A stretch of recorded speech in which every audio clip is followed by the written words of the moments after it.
अरशद नदीम ने javelin throw की game में ओलंपिक्स में 100 साल रिकॉर्ड तोड़ दिया है और उन्होंने गोल्ड मेडल हासिल किया है, जो कि पाकिस्तान के लिए और पाकिस्तानियों के लिए एक बहुत ही फ़ख्र की बात है। सबसे पहले तो हम तमाम पाकिस्तानियों की तरफ से, राकीज़ार की तरफ से अरशद नदीम को खराज तहसीन पेश करते हैं, उनको ट्रिब्यूट पेश करते हैं कि उन्होंने इतनी मेहनत से हम लोगों का सर फ़ख्र से बुलंद कर दिया है। अब आइए इनकी इस कामयाबी को हम एक डिफरेंट एंगल से देखते हैं कि आखिर इनकी कामयाबी में हमें क्या सबक मिलता है, जो कि बहुत ही इम्पॉर्टेंट है। आपने इसको लाजमी सुनना है। हम यकीन दिलाते हैं ये आपकी ज़िंदगी बदल सकता है। सबसे पहले हम आपको थोड़ा सा डिटेल बता दें कि आखिर अरशद नदीम है कौन, इन्होंने ये कामयाबी हासिल कैसे की।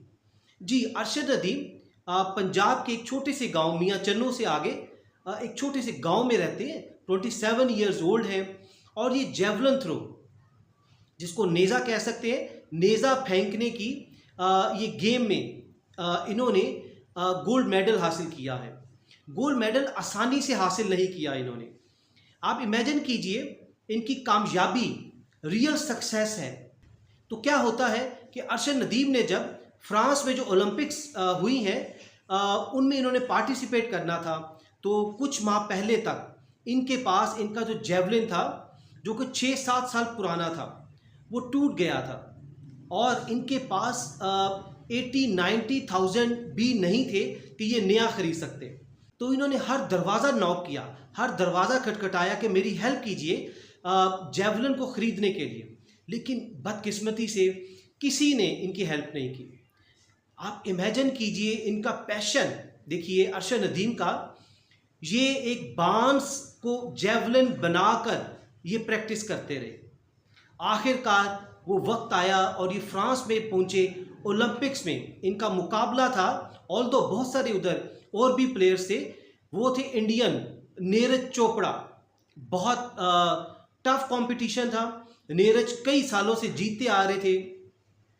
इससे पहले हम आपको बता दें कि नीरज और अरशद नदीम का कोई कंपटीशन नहीं है।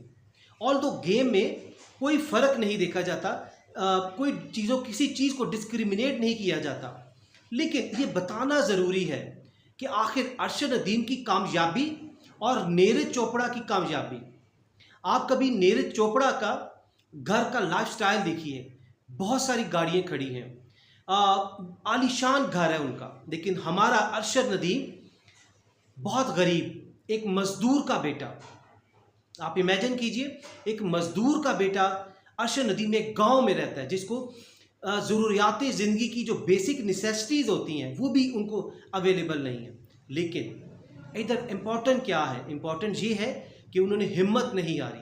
अरशद नदीम के अंदर आग लगी, उन्होंने तहैया कर लिया कि मैं इसको जीत कर दिखाऊंगा।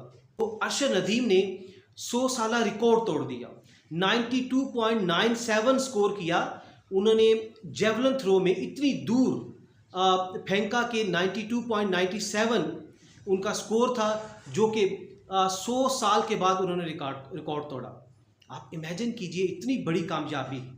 इसके अलावा एक और चीज़ नोट कर लीजिए कि अगर हम स्टैट्स देखें, नीरज चोपड़ा इंडियन जो है, उन पर तकरीबन 2 सालों में कोई 25 करोड़ के करीब, 20 से 25 करोड़ के करीब उन पर इन्वेस्टमेंट की गई। उनको डिफरेंट मुल्कों में भेजा गया प्रैक्टिस के लिए, उनकी ट्रेनिंग के लिए। लेकिन हमारा अरशद नदीम बेचारा गरीब था और उस पर कुछ मेहनत की गई, थोड़ी सी मेहनत की पाकिस्तान की हुकूमत ने। 6 सालों में उन पर सिर्फ 2 करोड़ रुपया खर्च आया। एक तरफ नीरज चोपड़ा, जिनको 2 सालों में 25 करोड़ के करीब खर्च हुआ, दूसरी तरफ अरशद नदीम, जिन पर 6 सालों में सिर्फ 2 करोड़ रुपया खर्च हुआ। तो आप इमेजिन कीजिए क्या हालात थे कि उनको बेसिक नेसेसिटीज़ भी नहीं थी, उनके पास खाने पीने के लिए अच्छी खुराक भी नहीं थी। लेकिन दूसरी तरफ नीरज चोपड़ा, जिनको हर आसाइश, हर सहूलत उनको मुयस्सर थी। हम नीरज चोपड़ा को डिस्करेज नहीं कर रहे, हम सिर्फ कंपैरिजन कर रहे हैं, जो हम आपको सबक देना चाहते हैं। ऑल्दो नीरज चोपड़ा भी बहुत टैलेंटेड है, उन्होंने बहुत सालों ये चीज़ गेम खेली, इसको जीता, गोल्ड मेडल भी जीतते रहे। लेकिन इधर सिर्फ कंपैरिजन हम इसलिए कर रहे हैं, आपको एक मैसेज देना चाहते हैं जो कि बहुत इंपॉर्टेंट है। देखिए, अरशद नदीम की कामयाबी से हमें ये सबक मिलता है कि आप चाहे किसी भी फील्ड में हैं, चाहे आप digital marketing, social media marketing, even doctor है, इंजीनियर है, आपने कुछ भी कर रखा है, लेकिन आपको इस चीज़ का बिल्कुल मुंतज़िर नहीं रहना कि आपकी कोई मदद आकर करेगा। आपको सिर्फ अल्लाह ताला की ज़ात पर और अपनी मेहनत पर यकीन होना चाहिए। आपका काम है कि सिर्फ आप मेहनत करते जाएं, इसका सिला अल्लाह ताला पर छोड़ दें।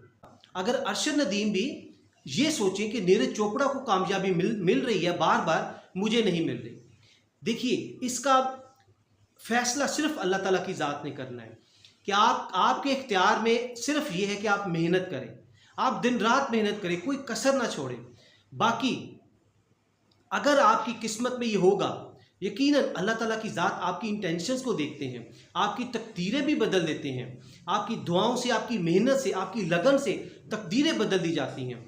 और कुछ कई बार होता है कि जो चीज़ 10 साल बाद होनी होती है वो 2 साल बाद आपको मिल जाती है।